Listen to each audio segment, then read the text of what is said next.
Storms slammed the nation's heartland this weekend, including several destructive tornadoes.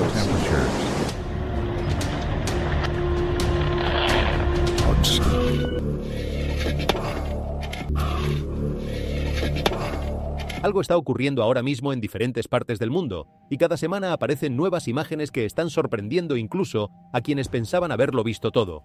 Costas que se derrumban y desaparecen en el mar. Extraños fenómenos en el cielo que dejan a miles de personas mirando hacia arriba sin entender lo que ven. Lagos que retroceden y revelan secretos ocultos durante décadas. Y eventos sobre los océanos que están generando preocupación en distintos países. Por separado, cada uno de estos acontecimientos puede parecer una noticia más.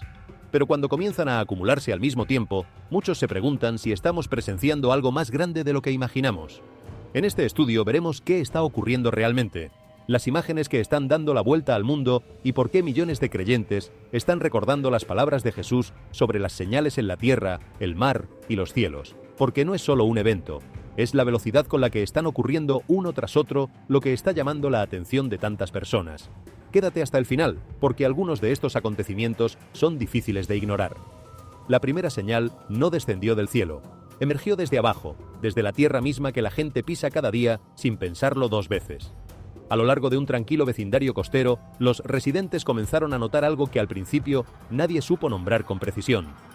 Había una línea en el suelo, no el tipo de fisura que uno encuentra en una acera vieja después de un invierno duro, sino algo diferente, algo con su propio ritmo, su propia dirección.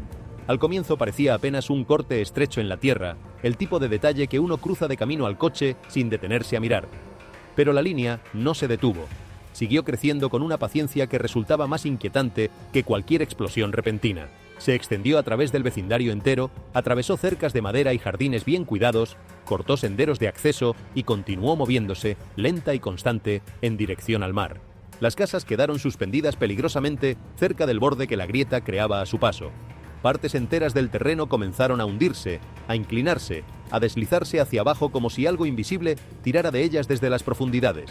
Lo que hacía la escena especialmente desconcertante era la ausencia de una causa evidente. No había habido ninguna tormenta violenta golpeando la costa en esas horas. No se había registrado ningún terremoto que justificara el movimiento. Ningún evento visible, ningún desastre anunciado explicaba por qué la tierra simplemente se había abierto. Y sin embargo ahí estaba la grieta, avanzando. Los expertos ofrecen explicaciones que tienen sentido y merecen ser tomadas en serio. Erosión costera que se acumula durante años bajo la superficie, suelo débil que cede ante presiones que nadie mide, agua subterránea que socava los cimientos desde abajo sin dejar rastro visible, movimiento geológico lento que trabaja en silencio hasta que la superficie ya no puede sostener el peso. La Tierra puede debilitarse mucho antes de que el daño sea visible desde arriba. Pero para muchos creyentes, esta imagen convoca las palabras del Salmo 46. No temeremos aunque la tierra sea removida, y aunque los montes se hundan en el corazón del mar. No es un llamado al pánico. Es algo más preciso y más exigente que eso. Un recordatorio de que lo que parece sólido puede cambiar, y de que la seguridad verdadera no puede descansar sobre el suelo físico que pisamos. La pregunta no desaparece. ¿Es esto solo erosión que acumula presión durante años hasta que el suelo cede, o una advertencia de que necesitamos edificar nuestras vidas sobre una base más firme que cualquier terreno que podamos ver? Lo que siguió no vino de abajo sino de arriba, de la luz quieta del atardecer sobre las colinas. Mientras el sol comenzaba a descender, testigos en distintos puntos notaron una nube de color rojizo anaranjado que permanecía suspendida sobre la cima de una colina con una estabilidad que no correspondía al comportamiento ordinario de las nubes.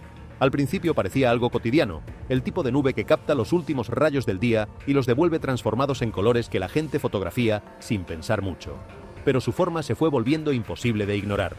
La nube comenzaba a enrollarse en espiral hacia adentro, brillando como un anillo de fuego detenido en el aire, intensa en el centro, con bordes que ardían en rojo y anaranjado contra el cielo que oscurecía. No se expandía como las nubes ordinarias, no se dispersaba en el viento, no cambiaba su posición. Se curvaba sobre sí misma, quieta, encendida, esperando ser vista. Lo que inquietaba a quienes la observaban no era solo su forma, sino el silencio que la rodeaba. No había tormenta en formación. No había relámpagos en ningún horizonte. No había humo que ascendiera desde la colina. Ningún incendio visible podía explicar ese resplandor. Y sin embargo la nube brillaba con tanta intensidad que la gente se detenía, levantaba el teléfono y miraba hacia arriba en silencio, preguntándose qué estaban viendo exactamente. Los meteorólogos señalan nubes lenticulares, efectos ópticos del atardecer, vientos de gran altitud que moldean la humedad en formas inesperadas, o reflejos en capas de aire con distintas temperaturas. Estas explicaciones son legítimas. La luz y las condiciones atmosféricas pueden crear formas extraordinarias en el cielo que no responden a ninguna causa sobrenatural. Pero para quienes leen las Escrituras, la imagen despierta las palabras de Joel 2:30. Y daré prodigios en el cielo y en la tierra, sangre y fuego y columnas de humo. No significa que cada nube inusual sea el cumplimiento de una profecía, pero puede ser una invitación a levantar los ojos, a orar, a permanecer atentos a algo más grande que la rutina diaria. La pregunta permanece sobre la colina, igual que la nube. ¿Fue esto solo una rara formación atmosférica o un recordatorio callado de que el cielo todavía llama a la humanidad de vuelta a Dios? Cuando la espiral roja se disipó del cielo vespertino, la siguiente escena no apareció sobre las colinas. Emergió de un lugar donde el agua misma se había retirado. En un lago que se encogía en el suroeste de los Estados Unidos, la gente comenzó a notar objetos que emergían del barro seco como si el suelo los exhalara. Al principio parecían simples desechos abandonados cerca de la orilla, el tipo de cosas que uno espera encontrar cuando el nivel del agua baja. Pero mientras el lago seguía retrocediendo, seguían apareciendo más piezas. Herramientas oxidadas que alguien había usado algún día, fragmentos de madera que habían formado parte de algo, restos de metal corroído sin forma identificable, objetos sin nombre que emergían uno a uno, dispersos por el suelo agrietado donde antes había metros de agua profunda y vida que nadie veía desde la superficie. El lugar era silencioso, pero tenía peso. No había sirenas ni tormentas, ni catástrofe. Solo barro seco, silencio abierto y cosas que habían esperado años bajo el agua para volver a ser vistas. Los científicos apuntan a la sequía prolongada, el calor extremo, los niveles de agua que descienden sostenidamente y la reducción del caudal de los ríos que alimentan el lago. Cuando el agua retrocede, expone lo que había estado descansando debajo. Estas son explicaciones razonables que deben considerarse con cuidado. Pero para muchos creyentes, el lago seco habla de algo que va más allá de la hidrología. Evoca las palabras de Lucas 8:17, porque nada hay oculto que no haya de manifestarse, ni secreto que no haya de conocerse. Esto no significa que cada objeto hallado en el barro deba cargarse de significado profético. Pero sí recuerda que lo que está cubierto puede salir a la luz, que el tiempo no borra todo lo que cubre, y que hay cosas enterradas que todavía importan, aunque nadie las esté mirando. La pregunta queda: ¿son estos solo objetos viejos revelados por la sequía, o un recordatorio de que lo oculto eventualmente emerge? Del mar llegó la siguiente imagen. Frente a las costas de California, testigos observaron que el agua comenzaba a cambiar bajo un cielo que se oscurecía más rápido de lo esperado. Las olas se agitaban de manera irregular. El viento aumentaba con una dirección que nadie terminaba de entender, y la superficie del océano perdía la calma con la que había comenzado el día. Entonces un gran embudo comenzó a descender desde las nubes. Se fue estrechando a medida que bajaba, tocó el agua y formó una columna giratoria oscura que unía el cielo con el mar, como si los dos planos de existencia hubieran decidido tocarse en ese punto exacto. Desde la orilla parecía que el océano era aspirado hacia arriba. El agua giraba alrededor de la base del embudo en círculos que no obedecían ningún patrón predecible. El spray se levantaba en el aire. La escena entera hacía que la gente retrocediera y mirara en silencio, sin saber bien qué hacer con lo que veía. Los expertos describen esto como una tromba marina, una columna rotatoria que se forma sobre el agua cuando el aire cálido y húmedo choca con aire más frío en altura, combinado con viento e inestabilidad atmosférica. Es un fenómeno natural documentado que ocurre con más frecuencia de lo que la gente cree.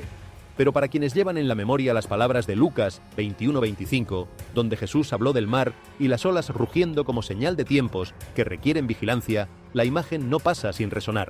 Esto no significa que deba saltarse a conclusiones ni fabricarse interpretaciones que el texto no sostiene, pero sí recuerda que la vida puede cambiar rápido, que lo tranquilo puede volverse convulso sin avisar, y que vale la pena preguntar en qué suelo se está parado cuando eso ocurre.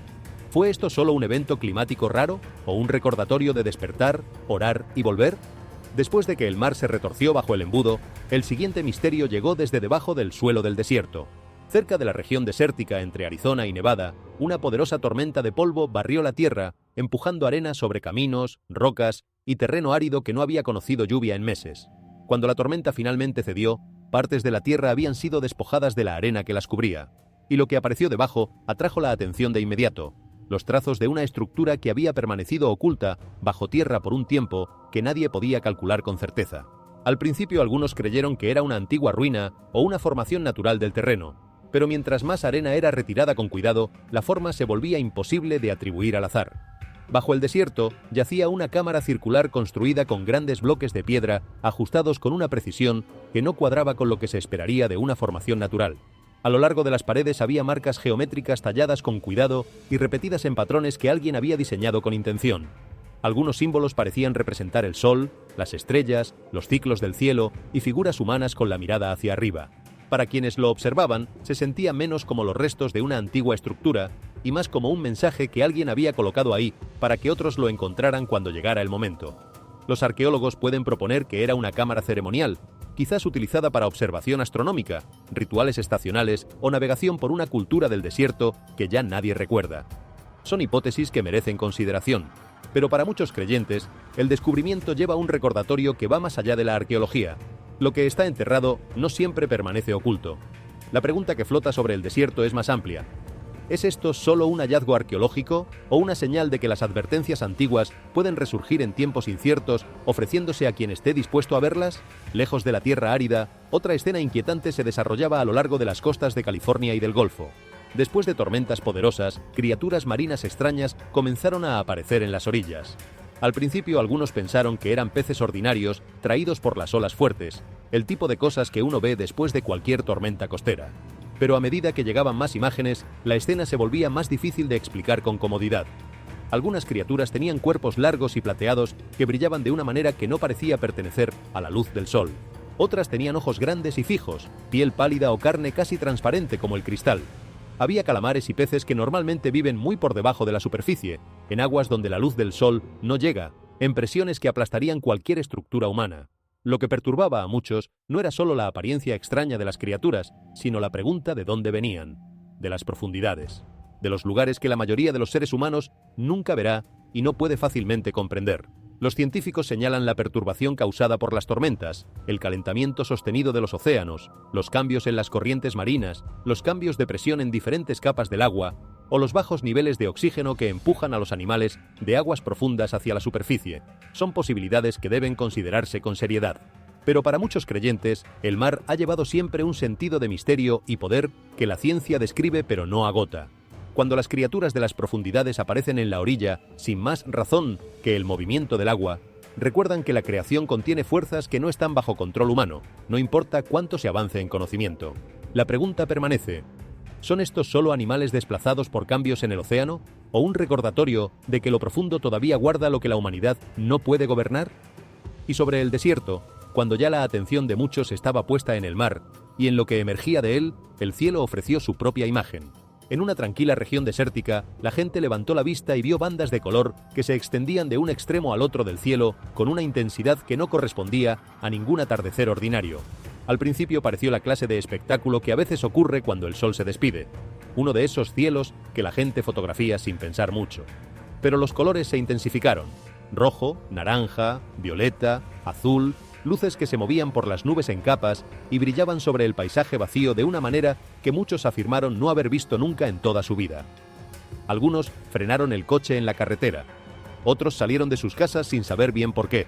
Los teléfonos se levantaron hacia el cielo como si todos hubieran recibido la misma señal simultáneamente. Algunas personas se quedaron quietas en silencio, otras comenzaron a orar. Los meteorólogos explican este tipo de fenómeno a través de la luz solar que pasa por cristales de hielo, partículas de polvo, nubes de gran altura, humedad en determinadas capas de la atmósfera o condiciones ópticas poco comunes que transforman la luz en un espectáculo que la mayoría de las personas nunca ve. Son explicaciones razonables. La luz puede crear exhibiciones extraordinarias bajo las condiciones correctas.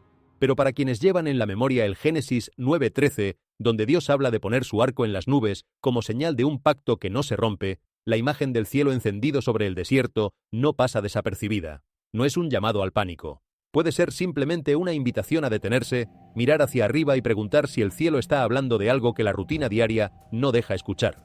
Cuando estas escenas se colocan una al lado de la otra, lo primero que sorprende no es su espectacularidad, sino su distribución. No ocurrieron en el mismo lugar ni en el mismo momento. Llegaron desde distintos puntos, con distintas causas posibles, en distintos formatos. Una grieta en la tierra costera, una nube en espiral sobre una colina al atardecer, un lago seco que devuelve lo que había guardado, una tromba marina frente a California, una cámara bajo el desierto. criaturas de las profundidades en las orillas, colores en el cielo del desierto.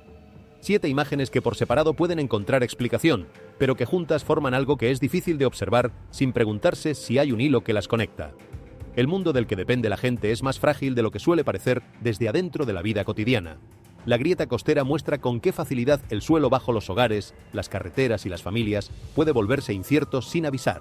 La gente construye sus planes sobre lo que parece estable, compra casas en lugares que parecen sólidos, hace inversiones que parecen seguras, organiza su vida sobre la base de lo que ha permanecido igual durante años.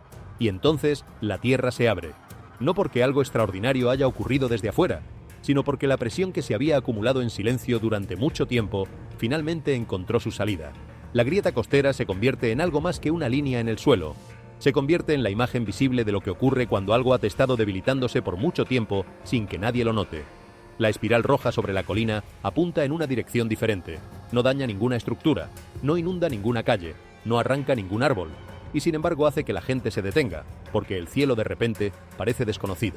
En la vida diaria la mayoría de las personas mira hacia adelante y hacia abajo, no hacia arriba. Están ocupadas con el trabajo, con las deudas, con las pantallas, con las preocupaciones que no terminan de resolverse. El cielo es el fondo, no el objeto de atención. Pero cuando algo en el cielo no cuadra con lo que debería estar ahí, algo en el cuerpo humano se detiene antes de que el pensamiento consciente termine de formularse. Y en ese instante de pausa involuntaria hay algo valioso: el reconocimiento de que la creación es más grande que nuestras rutinas. Los objetos que emergen del lago seco llevan otra lección, más personal y más incómoda que las anteriores. El lago cubría sus secretos con agua. Cuando el agua se fue, los secretos quedaron expuestos sobre el barro reseco bajo el sol abierto. Herramientas oxidadas que alguien había usado y olvidado. Fragmentos de algo que alguna vez fue útil y luego fue dejado atrás. Restos de una vida que el agua cubrió con misericordia durante años y que ahora yacen visibles para quien quiera mirar. Espiritualmente, esa imagen habla al corazón humano con una precisión que ningún sermón diseñado podría superar. Las decisiones que se tomaron pensando que nadie las vería. Las heridas que se enterraron con la esperanza de que el tiempo las borrara. El orgullo que se ocultó bajo la superficie de la cortesía cotidiana. Los secretos que se guardaron con cuidado durante años. El lago que se seca no inventa nada nuevo, solo expone lo que siempre estuvo ahí. Eclesiastés 12:14 dice: porque Dios traerá toda obra a juicio, juntamente con toda cosa encubierta, sea buena o sea mala. Ese versículo no llama a la gente al terror, llama a la honestidad, a vivir de una manera que no necesite del agua para permanecer oculta. El embudo sobre el mar y las criaturas que llegaron desde las profundidades recuerdan algo que la comodidad moderna tiende a hacer olvidar. El océano es hermoso, pero nunca ha estado bajo control humano. Una superficie tranquila puede cambiar en horas. Lo que descansa en las profundidades puede ascender sin previo aviso. Los sistemas de alerta temprana, la tecnología de monitoreo satelital, los modelos climáticos más sofisticados que se hayan construido, todo eso da información valiosa pero no otorga dominio. El viento sopla donde quiere. Las corrientes profundas siguen sus propias leyes. Y las criaturas que viven en la oscuridad de las profundidades no piden permiso antes de aparecer en la orilla. Esto no es motivo de pánico, es motivo de humildad. La humanidad ha acumulado conocimiento a una velocidad sin precedentes en la historia, pero ese conocimiento no es lo mismo que el control que a veces asume tener. La cámara del desierto y los colores del cielo añaden una capa diferente. Ambas escenas hacen que la gente haga una pausa no por miedo, sino por asombro. Y el asombro, cuando se permite sentirlo sin apagarlo de inmediato con explicaciones o con ironía, es una de las puertas más antiguas hacia lo espiritual. Algo en el ser humano fue diseñado para maravillarse, para detenerse ante lo que no puede controlar, para reconocer que hay cosas más grandes que uno mismo. Cuando el desierto revela lo que guardaba bajo la arena y cuando el cielo despliega colores que no debería tener, esas puertas se abren brevemente. Lo que uno hace en ese momento importa. La Biblia da una respuesta equilibrada ante un mundo que se siente frágil. El Salmo 24:1 dice: del Señor es la tierra y su plenitud, el mundo y los que en él habitan. Esto significa que la creación no está vacía ni carece de propósito. Pertenece a Dios, y los seres humanos son llamados a habitarla como mayordomos humildes, no como propietarios que pueden hacer con ella lo que quieran. Romanos 8:22 dice que toda la creación gime, esperando la restauración que solo Dios puede dar. Por eso el mensaje correcto ante estas imágenes no es el pánico, ni la fijación de fechas, ni las afirmaciones descuidadas de que el fin es inminente. El mensaje es la vigilancia consciente, el arrepentimiento genuino, la sabiduría práctica y la compasión activa hacia los demás. Hay una diferencia real y profunda entre el miedo y la atención. El miedo paraliza.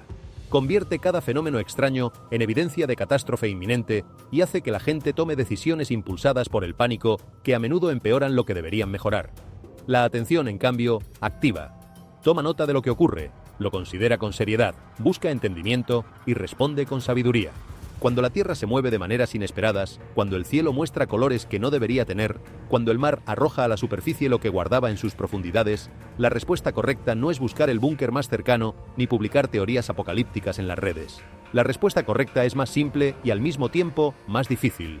Detenerse, orar, examinar el propio corazón con honestidad y preguntar si hay algo en la manera de vivir que necesita ser corregido.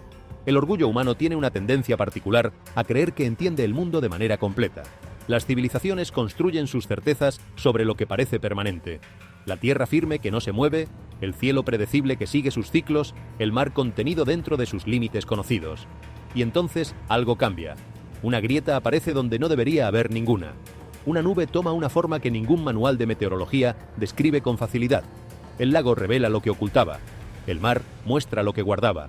Y de repente la certeza se convierte en pregunta. ¿Realmente controlamos tanto como creíamos? La respuesta honesta es no. Nunca fue así. Lo que ha cambiado no es la fragilidad del mundo, sino nuestra conciencia de ella.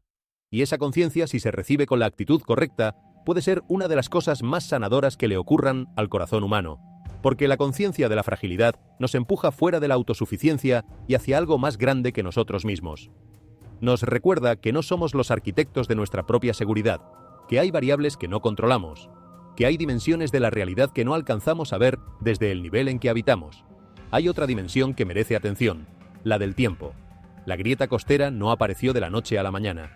La presión se acumuló durante años debajo de la superficie antes de que el terreno cediera. De la misma manera, muchas de las tensiones que se manifiestan hoy en el mundo visible, en las relaciones fracturadas, en las comunidades divididas, en las instituciones que han perdido la confianza de la gente, tienen raíces que se hunden profundamente en decisiones tomadas hace mucho tiempo. No se puede entender honestamente el presente sin estar dispuesto a mirar el pasado con los ojos abiertos. No para quedarse atrapado en él, sino para aprender de él y no repetirlo. El lago seco que revelaba sus objetos enterrados es precisamente esa imagen. Lo que el agua cubría durante años ha quedado expuesto bajo el sol sin filtros. Hay familias que cargan secretos que nunca han sido dichos en voz alta. Hay comunidades que sostienen heridas que nunca han sido reconocidas. Hay narrativas culturales que distorsionan la realidad de lo que realmente ocurrió, porque reconocerlo con honestidad sería demasiado incómodo. Cuando el agua se retira, ya sea literalmente en un lago del suroeste o metafóricamente en la vida de una persona o de una sociedad, lo que emerge puede ser difícil de ver. Pero esa dificultad no es señal de que algo salió mal. A veces el dolor del reconocimiento es el primer paso hacia algo que antes parecía imposible. La sanidad. Las señales que estas escenas comunican tocan la vida real. No son abstractas ni filosóficas. Tocan hogares, costas, agua, clima, historia y lo que permanece desconocido. Recuerdan a la gente que verifique los fundamentos sobre los que está construyendo su existencia, que perdone las deudas que otros tienen con ella antes de que el agua se retire y queden expuestas las suyas propias, que cuide a su familia no como un proyecto, sino como una responsabilidad sagrada, que sea buena mayordomía de la creación en lugar de usarla sin pensar en las consecuencias, que busque a Dios mientras hay tiempo, no cuando todo lo demás haya fallado. Un mundo frágil no necesita más miedo. Necesita corazones despiertos, fe que no se desmorona ante la primera presión, y personas dispuestas a volver, no por terror, sino porque entienden que el regreso es la decisión más inteligente que pueden tomar. La primera lección que emerge de todo esto es la necesidad de guardar el corazón. Proverbios 4:23 lo dice con la precisión de quien ha visto las consecuencias de no hacerlo. Sobre toda cosa guardada, guarda tu corazón, porque de él mana la vida. Esto importa especialmente en tiempos donde los eventos extraños e inesperados presionan desde afuera, cuando la tierra se mueve, cuando el cielo muestra cosas que no debería mostrar, cuando el mar arroja lo inesperado. El corazón humano puede ir en dos direcciones, hacia el miedo que paraliza o hacia la arrogancia que minimiza. Ninguno de los dos es la respuesta correcta. La Escritura llama a algo diferente y más difícil: vigilar el corazón con cuidado. No el pánico, sino la oración. No la obsesión con las señales, sino el discernimiento que pregunta qué significan para la manera de vivir. No las conclusiones impulsadas por el miedo, sino la reflexión honesta y humilde ante Dios. Guardar el corazón no es una tarea pasiva, es activa y constante. Significa prestar atención a qué entra por los ojos y los oídos. Significa elegir con cuidado dónde pone su energía la mente. significa reconocer cuando el miedo está comenzando a gobernar las decisiones en lugar de la fe.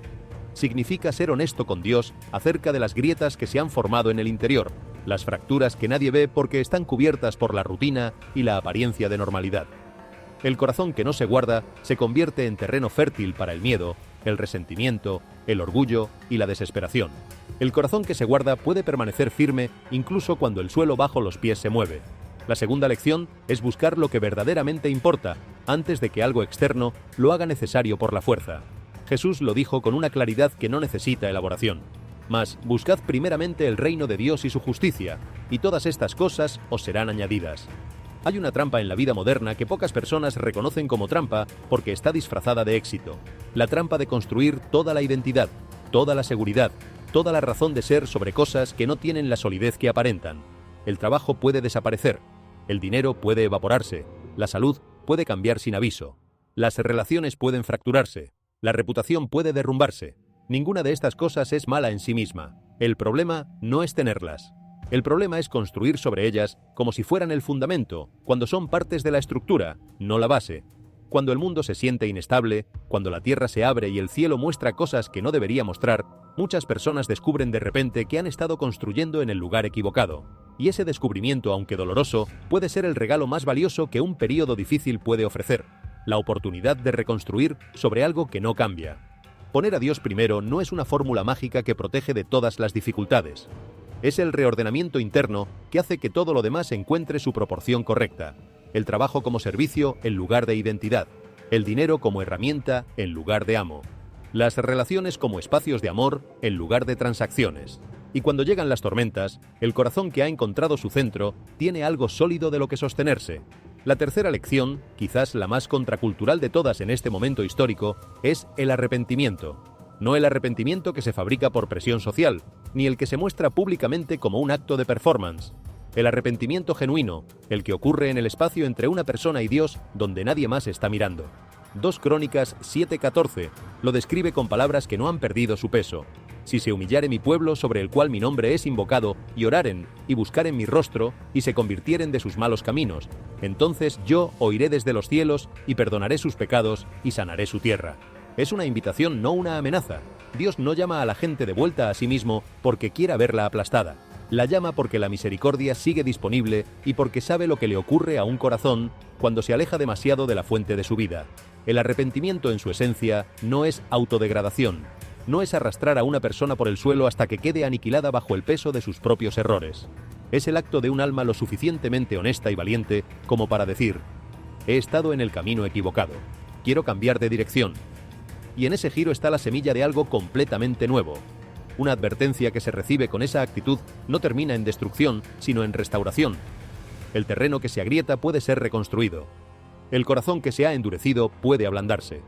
Lo que se enterró puede salir a la luz y ser llevado al único lugar donde las cosas enterradas encuentran sanidad. La cuarta lección es la compasión.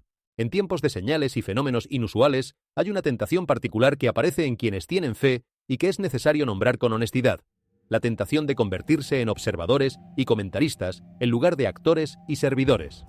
Es más cómodo analizar los fenómenos del cielo que visitar al vecino que lleva meses sin ver a nadie.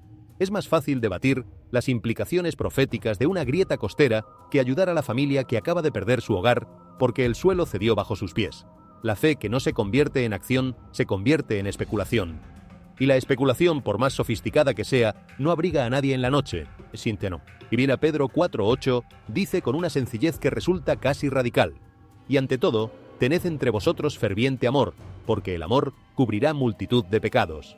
Si una familia pierde un hogar, si una comunidad enfrenta peligro, si alguien siente miedo que no sabe cómo manejar, la respuesta fiel es el amor. La oración debe llevar a la bondad. La vigilancia debe llevar al servicio. La fe debe hacer a las personas más gentiles, no más duras. Finalmente, estas imágenes recuerdan a la humanidad algo que Jesús dijo con una intención precisa: vivir lista pero no aterrorizada. En Juan 14:27 dejó estas palabras: la paz os dejo, mi paz os doy. Yo no os la doy como el mundo la da. No se turbe vuestro corazón, ni tenga miedo. Ese es el equilibrio que las señales del mundo natural no pueden dar por sí solas, pero que la fe sí puede sostener. La gente puede notar eventos inusuales sin ser gobernada por la ansiedad que esos eventos generan. Puede prepararse con sabiduría sin caer en el pánico que anula el juicio. Puede orar con sinceridad, ayudar a los demás con generosidad y mantener la fe firme mientras el mundo a su alrededor se sacude. El mensaje es claro. No ignores la fragilidad del mundo que te rodea, pero no dejes que el miedo a esa fragilidad gobierne cada pensamiento. Deja que cada escena inusual se convierta en un recordatorio de buscar a Dios, amar al prójimo, examinar el propio corazón y caminar con sabiduría mientras haya tiempo. La Biblia no deja a la gente sin respuesta ante un mundo que se siente inestable. Ofrece historias que elevan el corazón y estabilizan la mente. Historias de personas reales que enfrentaron situaciones imposibles y descubrieron que la fe no es la ausencia de miedo, sino la decisión de actuar a pesar de él. Josué estaba parado ante el río Jordán con Israel detrás de él, la tierra prometida al frente y entre ambos, el río, no un arroyo. El Jordán, en temporada de crecida, ancho, profundo, con corriente que no pedía permiso.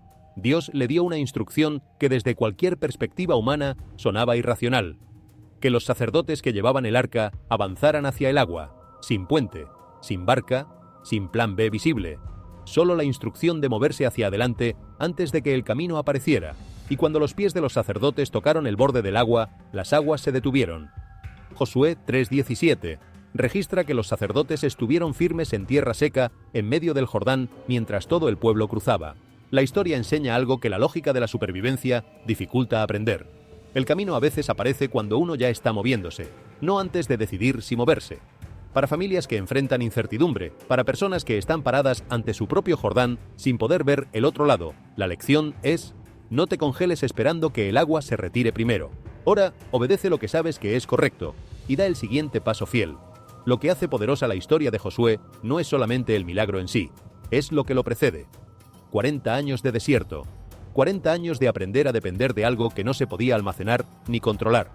Cada mañana el maná, cada día la nube de guía, cada noche el fuego que no se extinguía. Y al final de todo ese entrenamiento, una vez más, el mismo mensaje: avanza antes de que el camino aparezca. Como si Dios estuviera diciendo que la fe no es para los momentos donde ya todo es seguro. La fe es para los momentos donde lo único seguro es la palabra que se ha recibido y la decisión de honrarla, aunque no haya tierra seca a la vista. Eliseo y su siervo vivían en Dotán cuando el ejército enemigo rodeó la ciudad de noche. Al amanecer, el siervo vio los caballos y los carros y las tropas que cubrían las colinas alrededor de ellos, y la respuesta natural fue el terror. No era cobardía, era la respuesta honesta a lo que los ojos podían ver. Y lo que los ojos podían ver era aplastante. Pero Eliseo oró, no para que el ejército desapareciera, sino para que los ojos del siervo se abrieran a una dimensión diferente de la realidad. Reyes 6, 16, 17. No tengas miedo porque los que están con nosotros son más que los que están con ellos.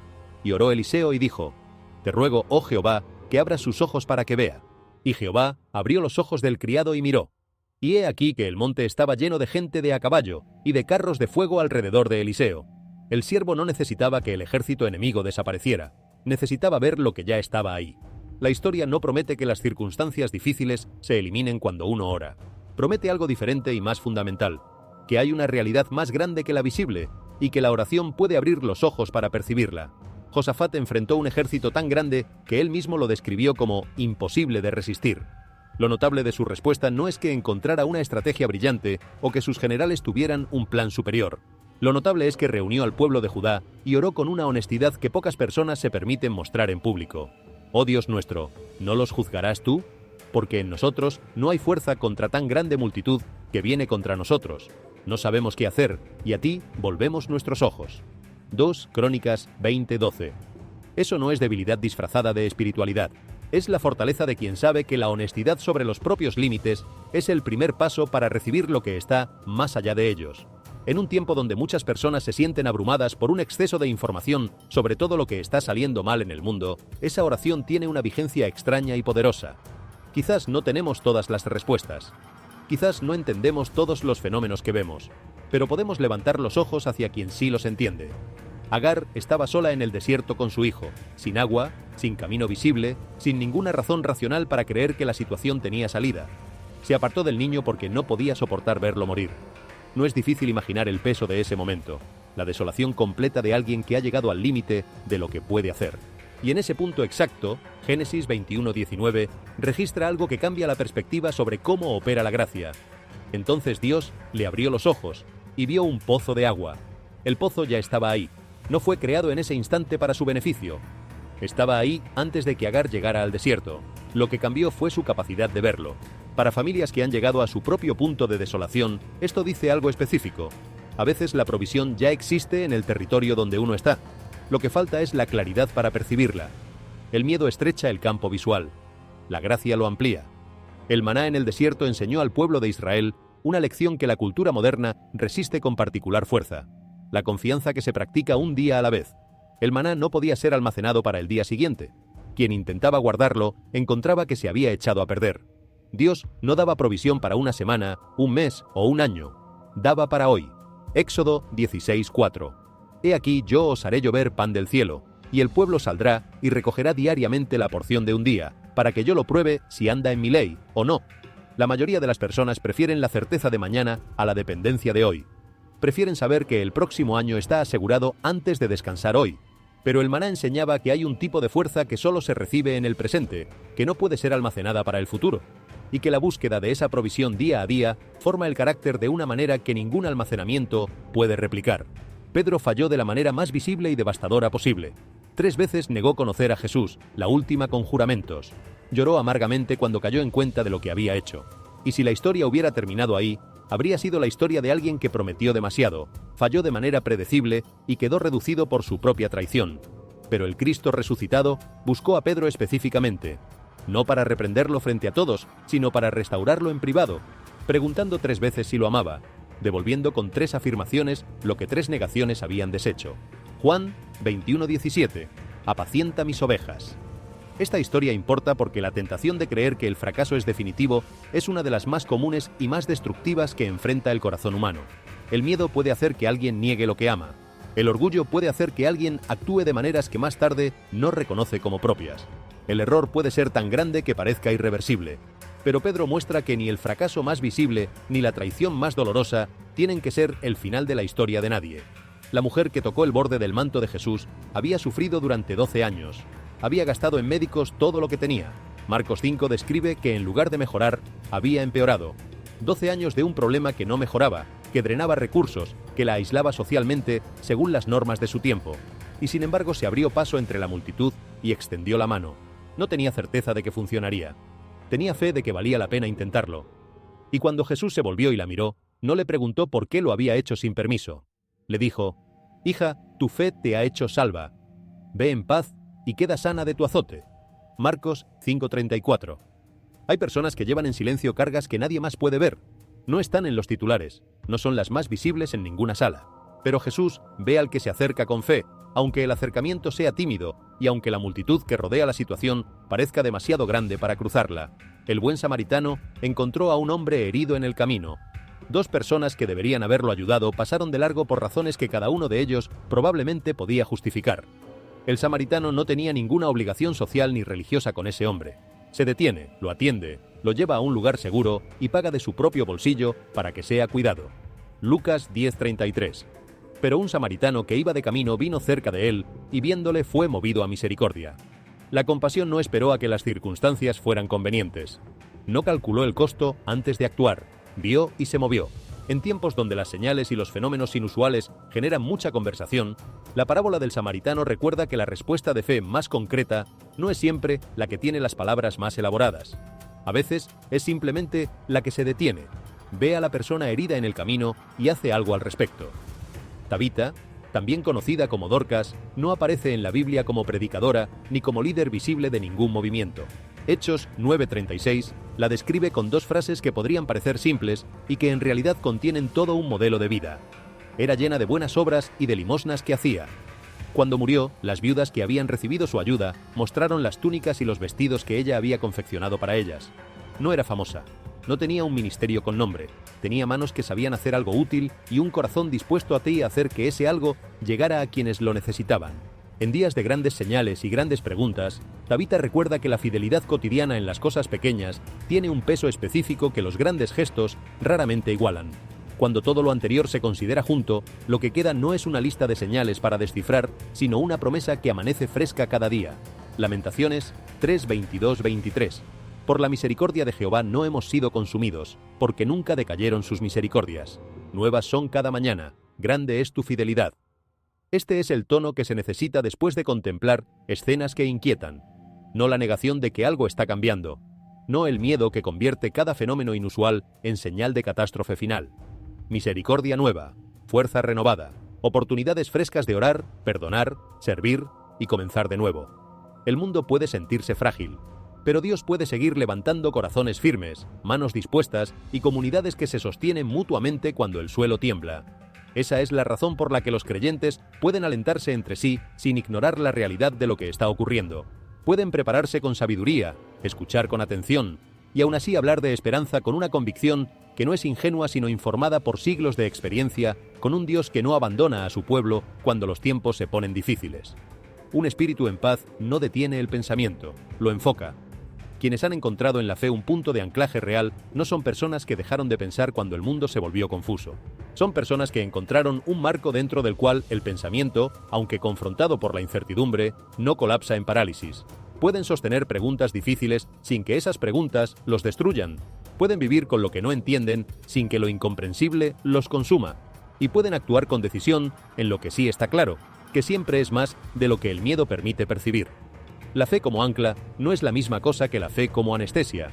Hay personas que usan la religión como una manera de no sentir, de no ver, de no enfrentar lo que está pasando, que refugian la cabeza en certezas prefabricadas para no tener que mirar de frente las grietas que se están formando, ya sean en el suelo de la costa o en el suelo de su propia vida.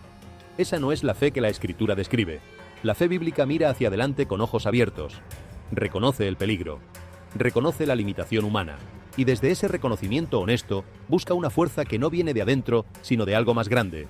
Cuando la tierra costera se agrietó y el suelo comenzó a moverse hacia el mar, los residentes que enfrentaron esa situación con mayor efectividad no fueron necesariamente los más valientes ni los más informados. Fueron los que habían practicado durante años el hábito de responder a lo imprevisto con una calma que no dependía de que todo saliera bien. Habían entrenado ese músculo en circunstancias más pequeñas, en conversaciones difíciles donde eligieron la honestidad en lugar de la evasión, en momentos de pérdida donde no permitieron que el dolor los cerrara hacia los demás, en decisiones de todos los días donde priorizaron lo que importa de verdad sobre lo que simplemente es cómodo. El carácter se forma en los días ordinarios. Los días extraordinarios solo lo revelan. La espiral roja sobre la colina al atardecer llevó a algo que vale la pena examinar de manera más detenida: el papel de la belleza en la vida espiritual.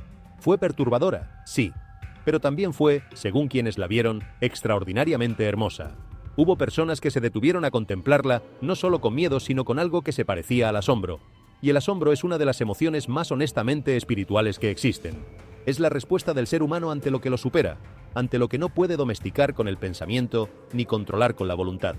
La criatura que puede asombrarse reconoce implícitamente que hay algo más grande que ella. Y ese reconocimiento, cuando se permite, es el comienzo de la humildad. La cultura moderna tiene una relación complicada con el asombro. Lo busca en las experiencias extremas, en los espectáculos diseñados para producirlo durante 90 minutos y luego dejar que la vida ordinaria reanude su curso. Pero el asombro verdadero no puede ser programado ni garantizado. Llega cuando algo rompe el patrón esperado con suficiente fuerza como para hacer que la mente se detenga antes de activar sus mecanismos habituales de interpretación. Una nube que no debería estar ahí. Un lago que respira sus secretos más viejos. Un cielo que se comporta como si tuviera algo que decir. En esos momentos, el asombro es la respuesta más honesta y también la más productiva, porque abre la puerta a las preguntas que la rutina mantiene cerradas. El lago seco del suroeste habla de algo que va más allá de la hidrología, de manera que merece ser explorado con más profundidad. Hay una categoría de cosas que el ser humano prefiere que permanezcan cubiertas, no porque sean malas en sí mismas, sino porque su exposición requiere un tipo de honestidad que resulta costosa. Los errores que se cometieron y que se cubrieron con el tiempo porque nadie los confrontó directamente. Las dinámicas dañinas en relaciones o en instituciones que siguieron funcionando porque nadie quería pagar el precio de nombrarlas. Las suposiciones sobre las que se construyeron estructuras enteras, suposiciones que nunca fueron verificadas porque verificarlas habría significado tener que reconstruir. El agua que cubría el lago daba la comodidad de no tener que ver. Cuando el agua se fue, esa comodidad también se fue. Este es uno de los momentos en que la Escritura habla con más precisión sobre la condición humana. El Salmo 32 describe la experiencia de alguien que mantuvo algo oculto por demasiado tiempo. Mientras callé, se envejecieron mis huesos en mi gemir todo el día. El acto de guardar silencio sobre lo que necesita ser dicho tiene un costo que no siempre es visible desde afuera, pero que se acumula internamente con una fidelidad implacable. Y la resolución que el mismo Salmo describe no llega a través de la gestión inteligente del secreto, sino a través de su apertura. Mi pecado te declaré, y no encubrí mi iniquidad. Dije, confesaré mis transgresiones a Jehová, y tú perdonaste la maldad de mi pecado.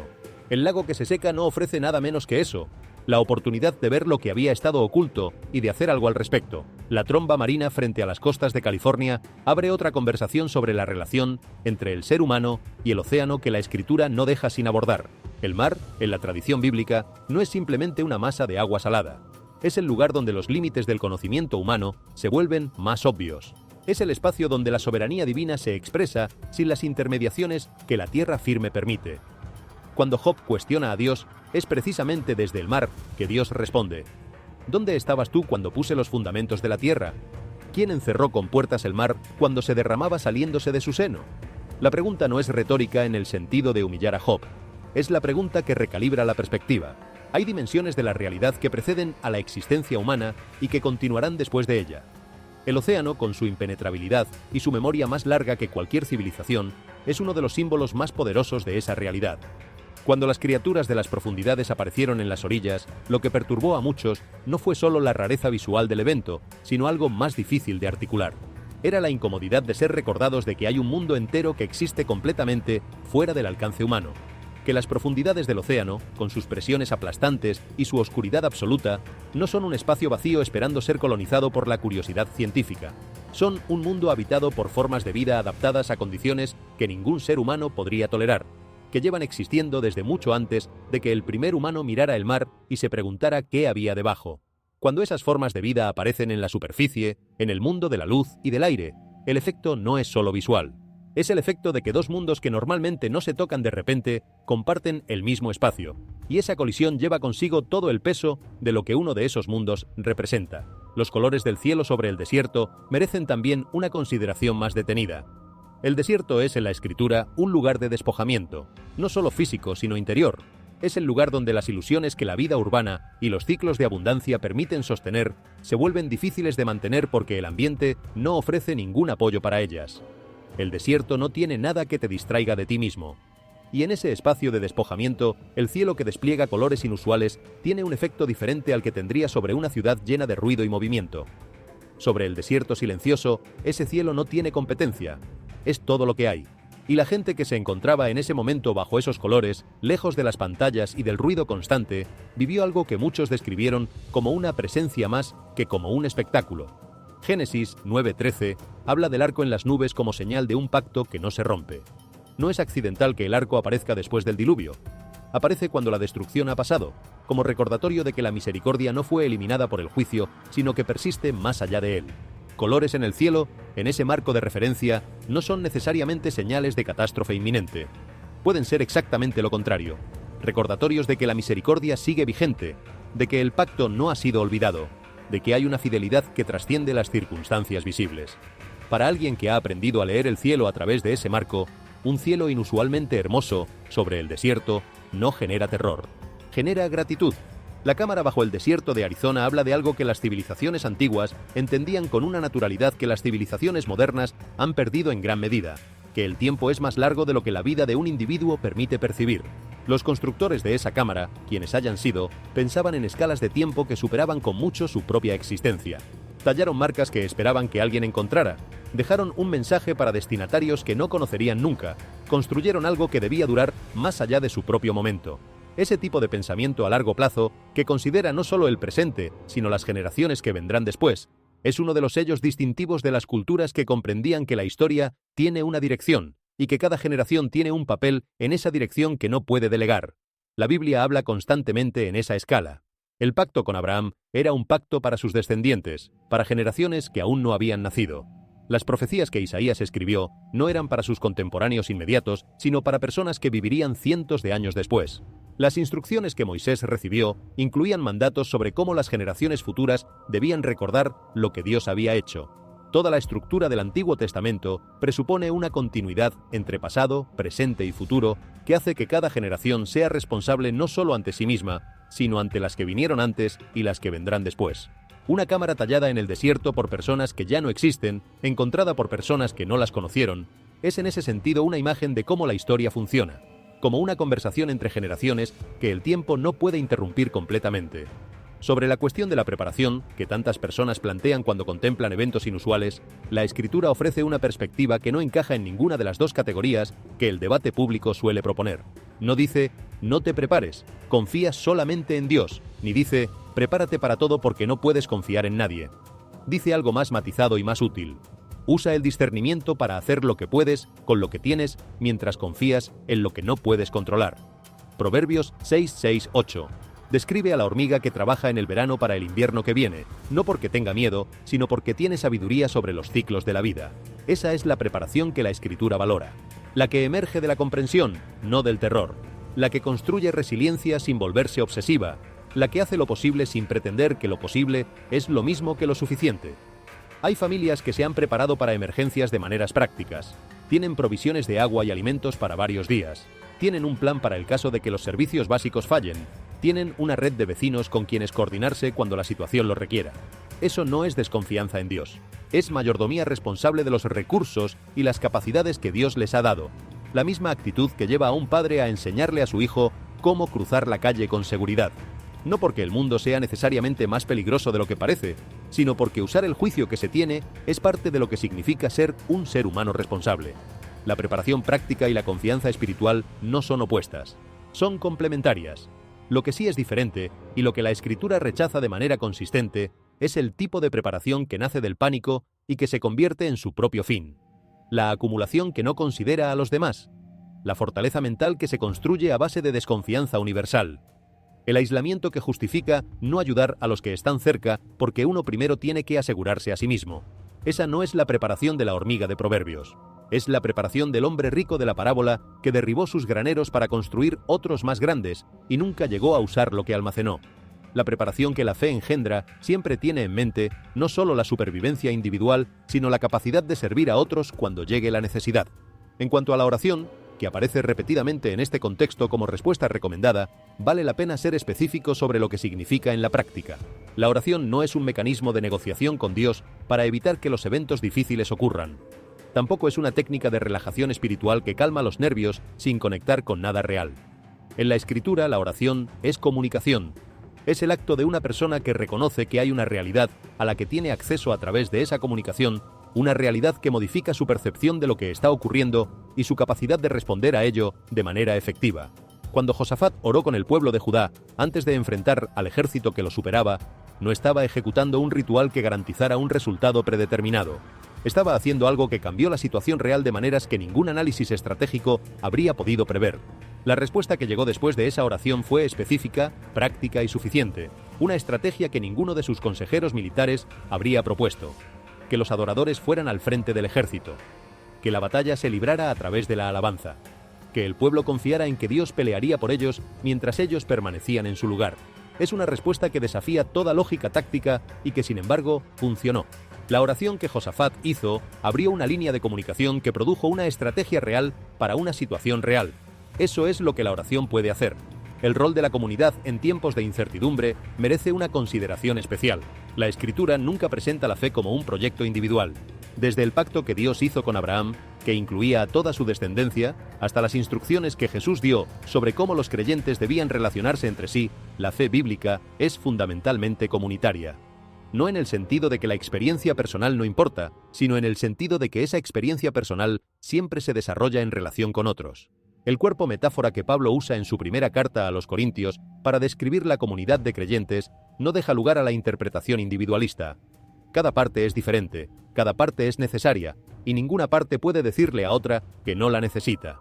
Cuando eventos inusuales sacuden la estabilidad de una región, las comunidades que tienen redes de relaciones sólidas responden de manera diferente a las que están compuestas por individuos que se toleran pero no se conocen realmente. La diferencia no está en los recursos materiales de los que disponen, está en el capital de confianza que han construido durante los años ordinarios, cuando no había ninguna emergencia que lo requiriera. La familia que sabe exactamente a cuáles vecinos puede llamar a las 2 de la mañana si algo sale mal y que sabe que esos vecinos llamarán a ellos en la misma situación, tiene algo que no se compra ni se instala cuando la crisis ya llegó. Se construye en cenas compartidas, en conversaciones sobre lo que importa, en la disposición de aparecer cuando alguien necesita ayuda sin calcular primero qué se recibirá a cambio. El buen samaritano de la parábola no conocía al hombre herido que encontró en el camino. No había construido una relación previa con él. No tenía ninguna razón social, étnica ni religiosa para detenerse. Se detuvo porque vio y fue movido a misericordia. Esa es la forma más pura del cuidado comunitario, la que trasciende los límites que la cultura normal establece para determinar a quién le debemos ayuda. En tiempos de crisis, esa misericordia sin condiciones es exactamente lo que las comunidades necesitan y lo que la fe, cuando funciona como debe funcionar, produce en las personas. Tabitha cosía ropa para las viudas. No predicaba sobre ello, no organizaba conferencias sobre la importancia de la solidaridad. Simplemente hacía lo que sabía hacer, con las manos que tenía, para las personas que podía alcanzar. Cuando murió, las viudas mostraron las ropas que ella había hecho. No citaron sus discursos, no recordaron sus enseñanzas sobre la solidaridad. Mostraron las cosas concretas que ella había hecho para mejorar sus vidas en lo cotidiano. Esa es una de las formas más perdurables de testimonio. La bondad que se puede tocar, que abrigó cuando hacía frío, que cubrió cuando había necesidad. En días de grandes preguntas y grandes señales, la respuesta más sólida que una persona ordinaria puede dar es con frecuencia la que Tabitha daba. Hacer bien lo que sabe hacer, para las personas que tiene cerca, sin esperar que la situación sea lo suficientemente dramática para justificar el esfuerzo. La restauración de Pedro después de su negación toca algo que el miedo hace que mucha gente evite examinar directamente: la posibilidad de que el fracaso sea el final de la historia. Hay personas que llevan años de distancia de Dios porque en algún momento fallaron de una manera que les parece irreversible, que hicieron algo que consideran imperdonable, que tomaron decisiones cuyas consecuencias siguen siendo visibles décadas después. Y el peso de ese fracaso actúa como una pared entre ellas y la posibilidad de volver. Porque volver requeriría reconocer el fracaso de frente, y reconocerlo de frente parece más doloroso que permanecer en la distancia donde al menos no hay que mirarlo directamente. Lo que la historia de Pedro muestra es que la puerta de regreso no la cierra el que se fue, sino el que se quedó esperando.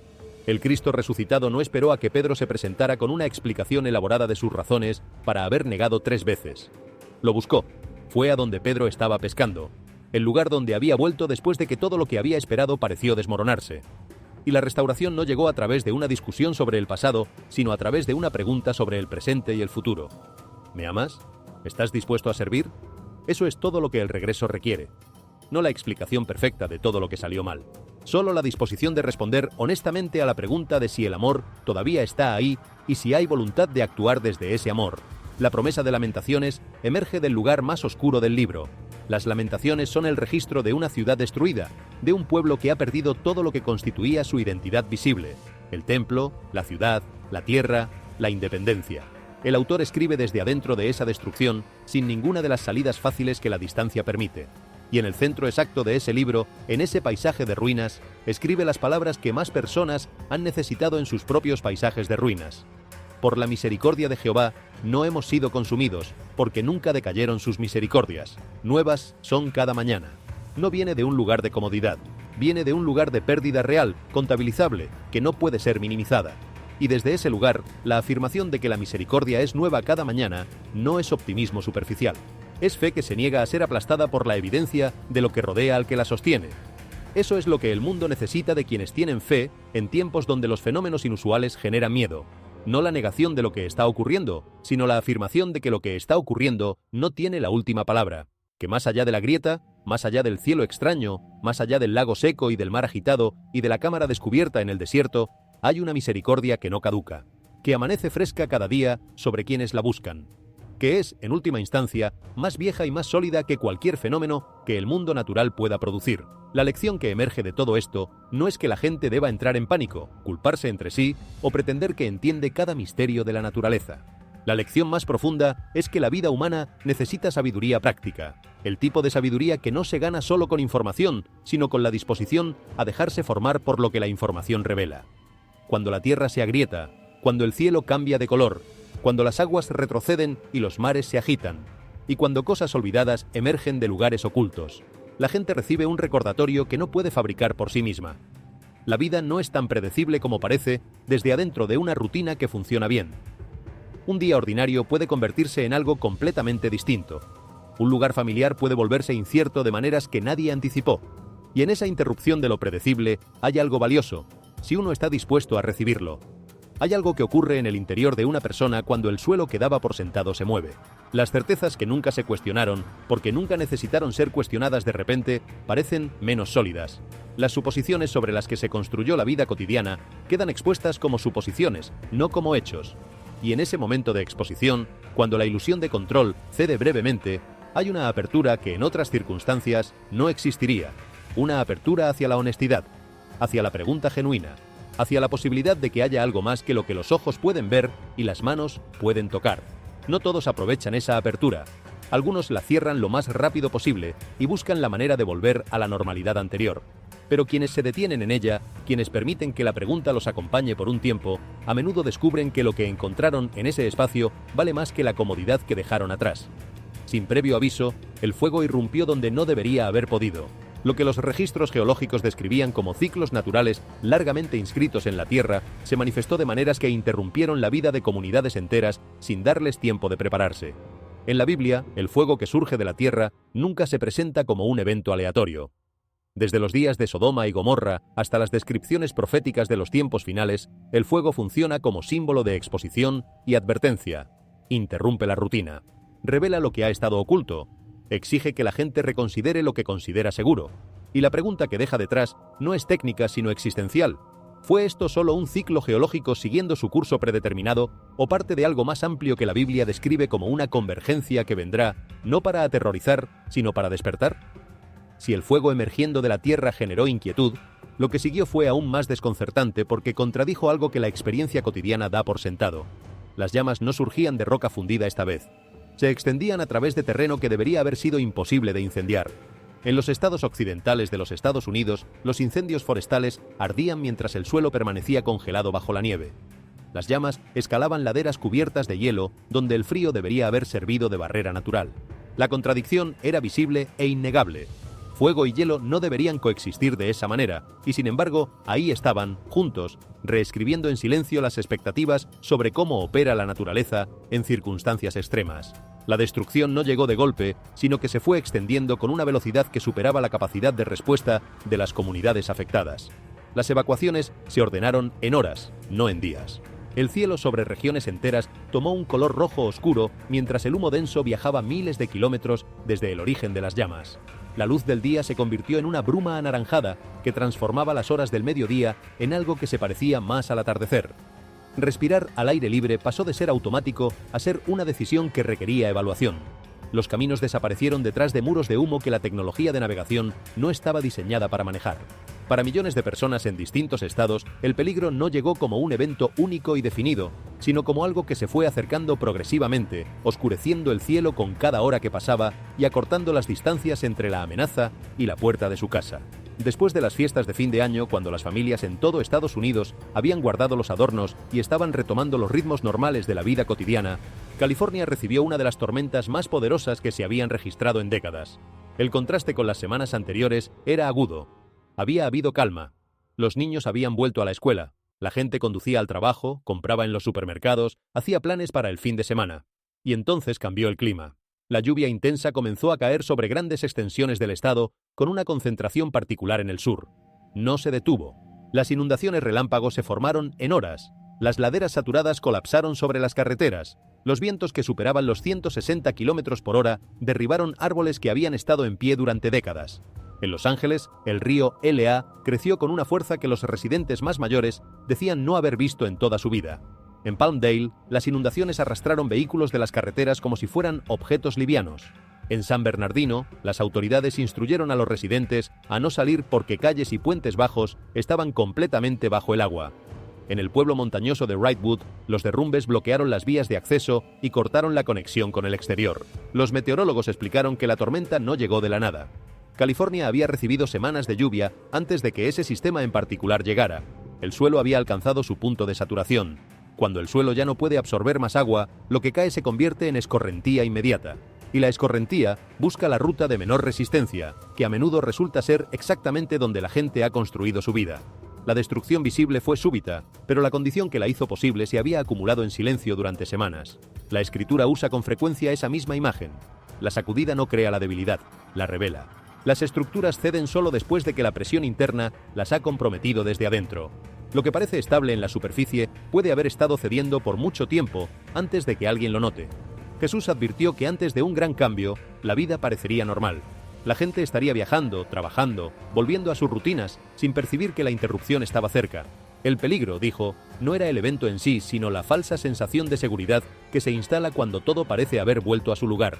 Esta tormenta llegó después de la calma de las festividades, no en medio del ruido, sino en el silencio que siguió.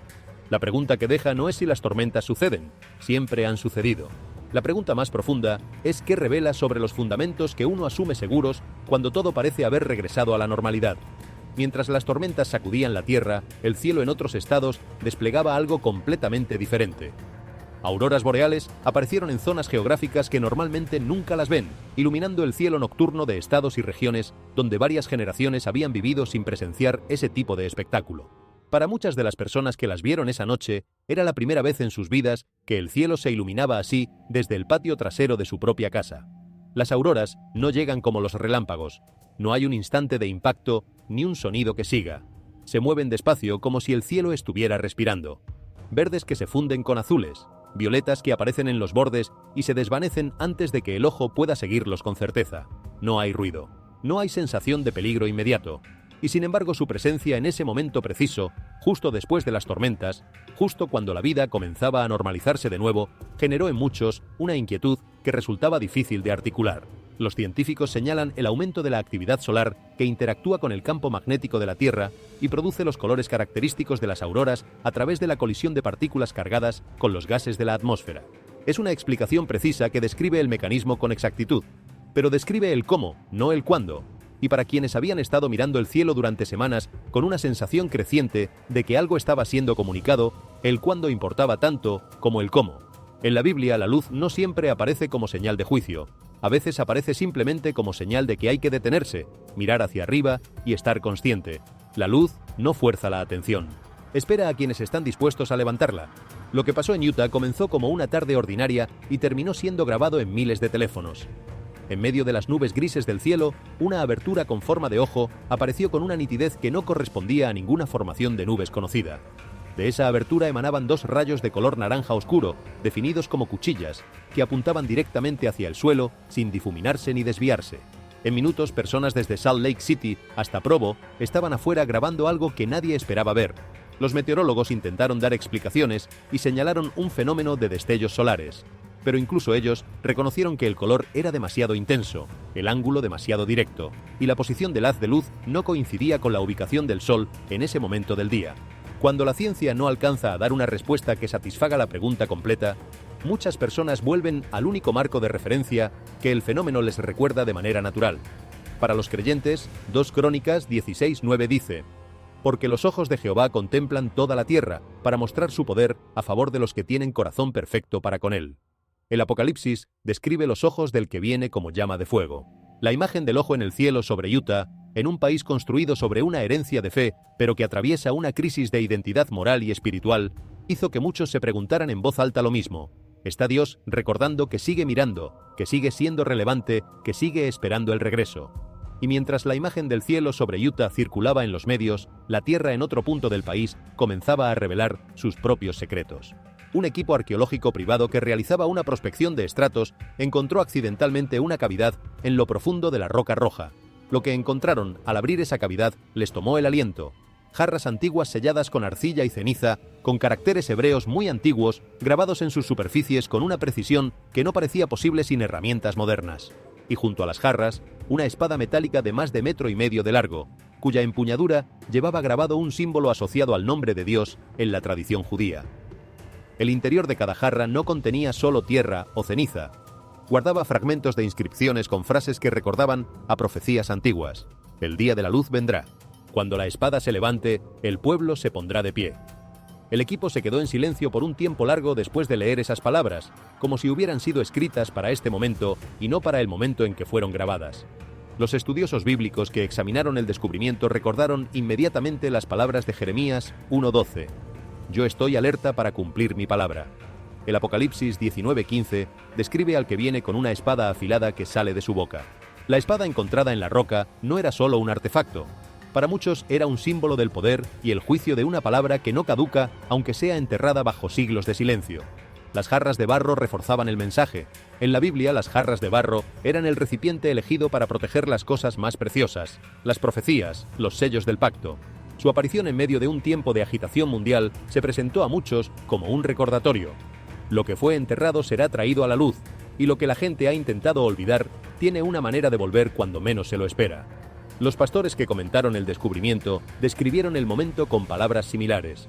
Cuando la tierra revela sus secretos, algo se prepara para ser dicho desde el cielo, y mientras los medios aún procesaban las implicaciones de la espada y las profecías de las jarras, el cielo de la costa oeste de los Estados Unidos estalló con columnas de fuego giratorio que ascendían como torres ardientes impulsadas por vientos de ceniza. Tornados de fuego que se levantaban sobre territorios ya devastados por las llamas. Una imagen que añadía otra capa a una cadena de fenómenos que se hacía cada vez más difícil de explicar como coincidencias aisladas. Pero no todo en esta cadena de fenómenos llegaba con destrucción o con la amenaza del fuego. En las montañas de los Estados Unidos, testigos observaron algo que el ojo no sabía cómo procesar en un primer momento. En la cara vertical de un precipicio, el agua no caía como siempre cae. Impulsada por corrientes de viento de una intensidad y dirección específicas, el agua ascendía. La niebla subía en lugar de bajar. El rocío se aferraba a la roca hacia arriba en lugar de descender hacia el suelo. La cascada fluía al revés. Era sutil, era silenciosa. No había explosión ni sonido dramático. Solo el agua comportándose de una manera que contradecía una de las pocas certezas físicas que nadie en ninguna cultura ha cuestionado jamás, que el agua siempre cae, siempre busca el punto más bajo, siempre obedece la gravedad.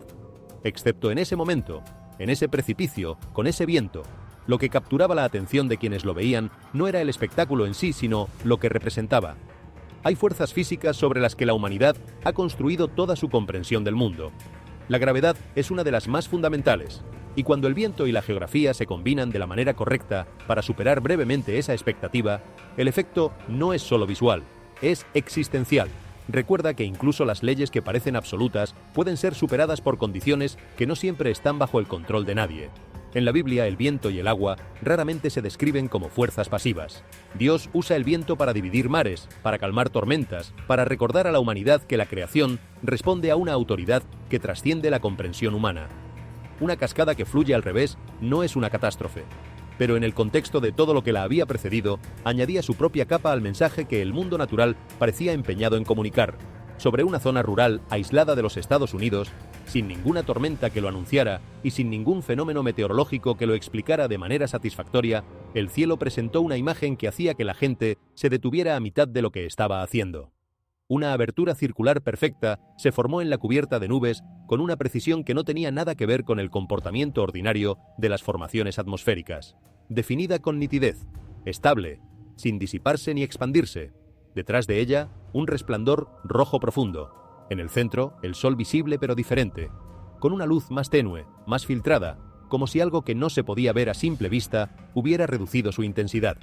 Los colores perdían saturación, las sombras se suavizaban, y el aire tomaba una calidad que la gente describía como filtrada, como si la luz del día estuviera pasando por algo invisible antes de llegar al suelo. Los animales respondieron antes de que la gente terminara de procesar lo que estaba viendo. El ganado se apartó de los campos abiertos y se agrupó sin ninguna instrucción. Las aves cambiaron de trayectoria abruptamente o dejaron de moverse en el aire sin razón aparente. Las mascotas se negaban a quedarse quietas, caminando de un lado al otro o buscando refugio bajo los muebles. La fauna que normalmente era visible cerca de las carreteras desapareció como si hubiera recibido una señal que los humanos no podían captar. Los seres humanos que observaban el fenómeno describieron una sensación de peso en el pecho, no de terror, sino de algo más difícil de nombrar. La sensación de que algo que normalmente es solo fondo se había vuelto activo, atento, presente. Como si el cielo no fuera ya el telón de fondo de sus vidas, sino el actor principal. Las palabras antiguas emergían solas en la mente de quienes miraban. El sol se oscurecerá y la luna no dará su luz. El versículo no reclamaba cumplimiento, no ofrecía fecha ni coordenadas, pero describía una condición, un momento en que la luz disminuye y la certeza se adelgaza, y ese era exactamente el tipo de momento que estaba ocurriendo sobre esa región rural. Cuando la formación finalmente se disolvió y la luz del día recuperó su intensidad habitual, el alivio que llegó no era el que la gente esperaba. La pregunta permanecía, algo había sido mostrado, no algo que se pudiera explicar completamente, no algo que se pudiera archivar bajo una categoría y olvidar, solo la presencia persistente de lo inexplicado, que es en sí misma una de las formas más antiguas en que el corazón humano ha sido convocado a prestar atención. El frío llegó después, no como condición de fondo, sino como presencia que ocupaba el espacio y cambiaba las reglas de lo que era posible hacer. Las temperaturas cayeron más allá de la incomodidad y entraron en el territorio del peligro, donde cada salida al exterior requería un cálculo que antes era innecesario. El cuerpo comenzaba a sentir la amenaza no como algo distante y abstracto, sino como algo inmediato, físico, que apretaba desde afuera y consumía el calor desde adentro. Respirar al aire libre dolía, la piel se tensaba, y la familiaridad del ambiente cotidiano, ese conjunto de rutinas y espacios que la gente da por sentados, de repente requería esfuerzo adicional simplemente para mantenerse en pie. La nieve y el hielo no llegaron como visita y se fueron. Se instalaron.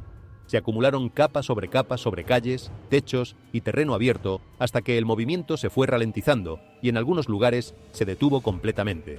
Los cortes de electricidad convirtieron los hogares de espacios de protección en espacios que luchaban por mantener el calor mínimo necesario para sobrevivir. Las familias se acercaban entre sí buscando el calor que los sistemas eléctricos ya no podían proveer.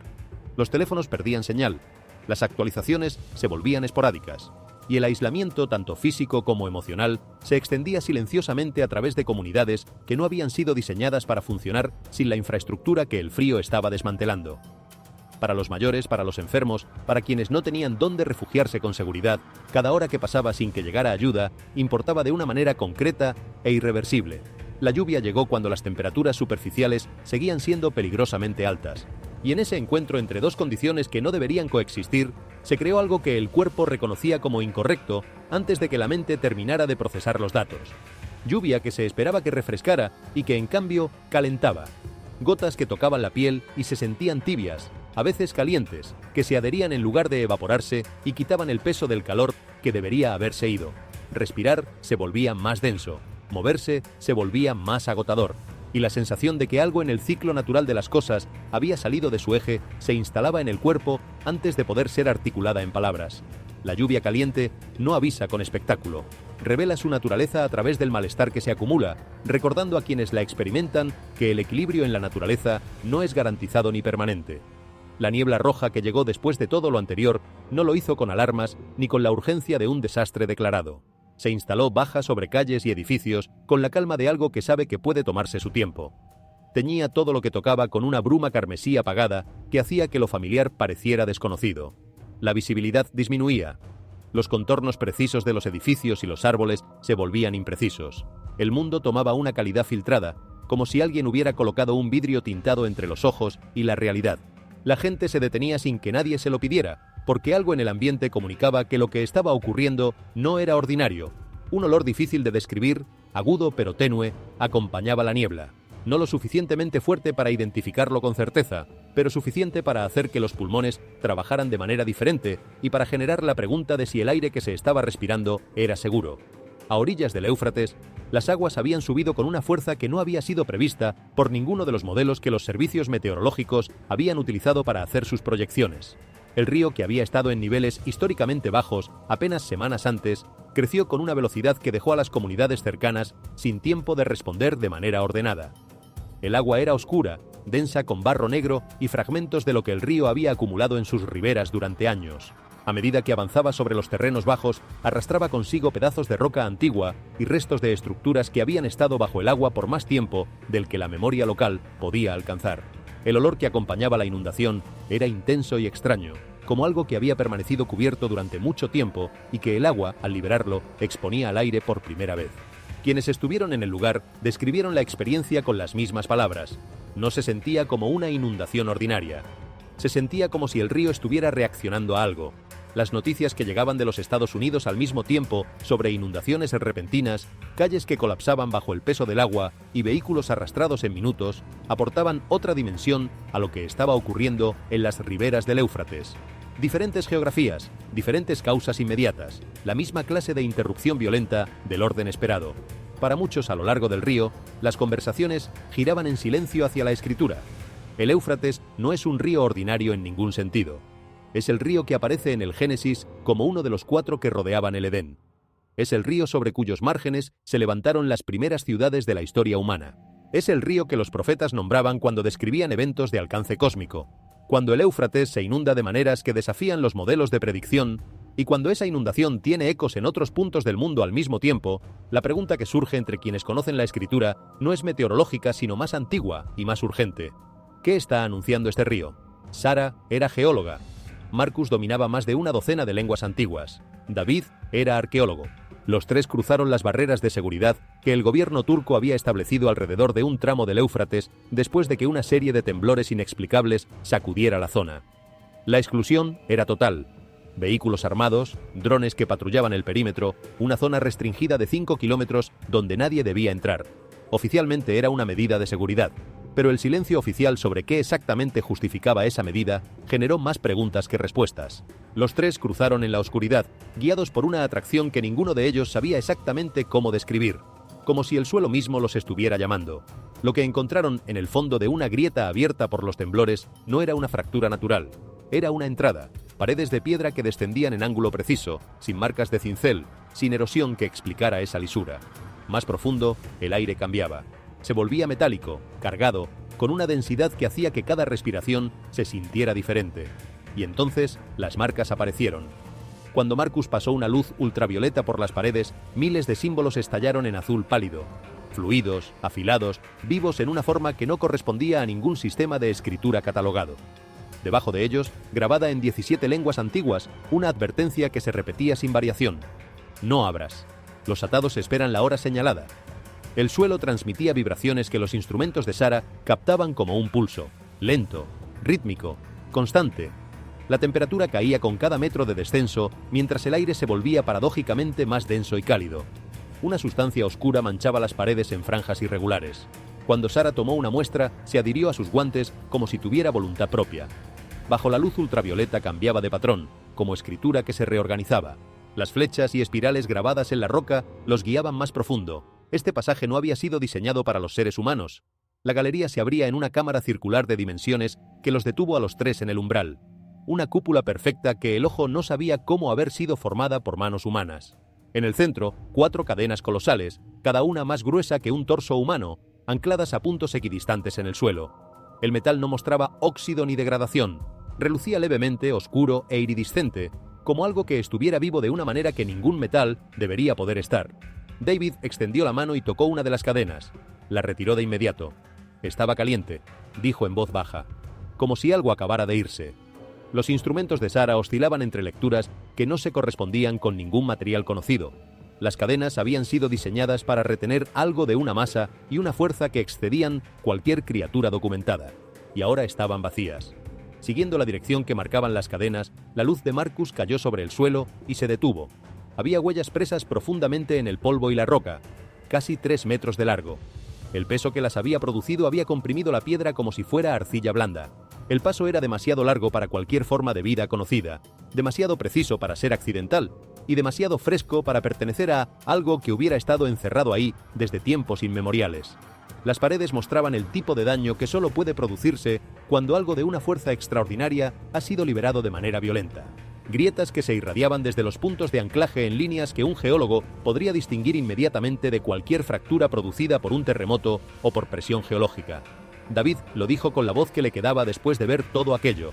Esto no escapó. Se abrió camino hacia afuera por la fuerza. En el pilar más cercano, 5 marcas paralelas atravesaban la roca de arriba abajo, limpias, profundas, del ancho de un dedo humano, pero más largas de lo que ningún dedo humano podría alcanzar. Cortes en roca sólida como si fuera arcilla sin endurecer. Un olor a azufre quemado flotaba en la cámara, acre y persistente, pero sin ninguna superficie ennegrecida que justificara su presencia. Entonces encontraron la tablilla. En el único rincón de la cámara que permanecía intacto, protegido de alguna manera de toda la destrucción que rodeaba el resto del espacio, una tablilla de arcilla descansaba parcialmente cubierta por sedimento endurecido. Irradiaba algo que ninguno de los tres supo llamar temperatura, pero que todos sintieron como presencia. La superficie era tibia bajo los dedos de David de una manera que ningún objeto que hubiera permanecido sellado bajo tierra por miles de años debería poder ser. Marcus comenzó a leer. Cuando la tierra tiemble, los 4 romperán sus lazos. El 6º sello se acerca. La hora señalada ha llegado. El aire de la cámara se condensó como si las palabras hubieran activado algo que había estado dormido. Sara dio un paso atrás. Sus lecturas se dispararon en todas las direcciones a la vez. En el borde de la tablilla había otro fragmento, parte de una segunda inscripción, rota pero legible. 4 palabras solamente. Se levantan, no solos. En los días posteriores a la inundación del Éufrates, cuando las aguas finalmente cedieron y dejaron expuesto lo que habían cubierto, los residentes de las aldeas cercanas comenzaron a notar algo que no esperaban ver. A lo largo de un tramo del cauce que había permanecido bajo el agua por generaciones, una figura colosal emergió del barro endurecido. Quienes se acercaron describieron una estatua de piedra más alta que cualquier ser humano. Hombros anchos, cabeza inclinada, y desde la espalda emergían formas que recordaban alas, plegadas hacia adentro como si estuvieran rotas o como si hubieran sido atadas en esa posición.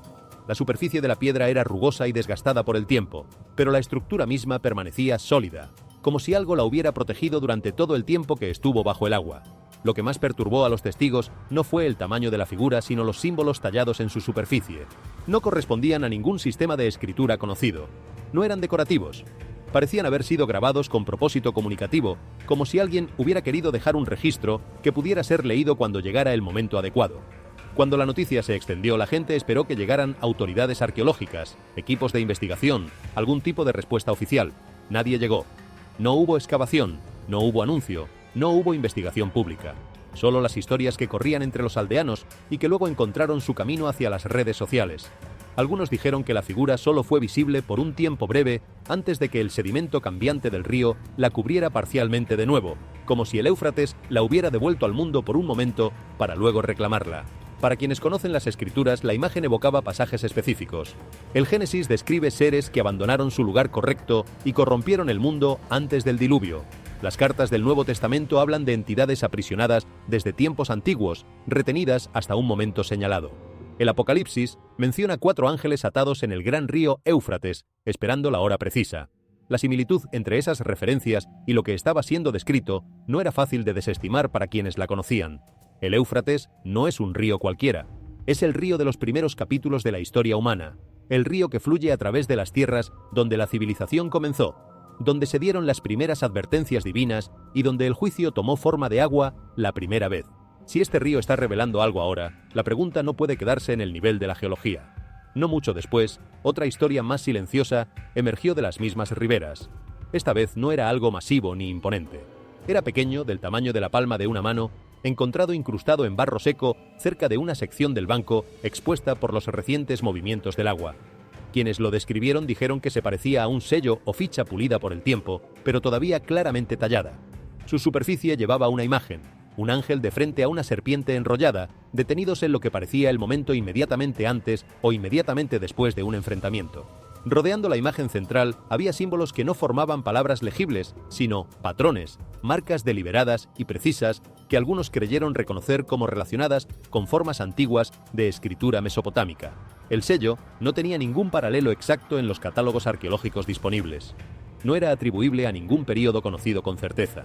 Lo que hacía que resultara difícil de ignorar no era su rareza como artefacto, sino su aparición en ese momento preciso, en ese río preciso, después de todo lo que había precedido su descubrimiento. El Éufrates lleva en su nombre una carga que ningún otro río del mundo lleva de la misma manera. No es solo geografía, es memoria. Es el río que aparece en los primeros versículos de la Biblia como parte de la descripción del jardín donde comenzó la historia humana.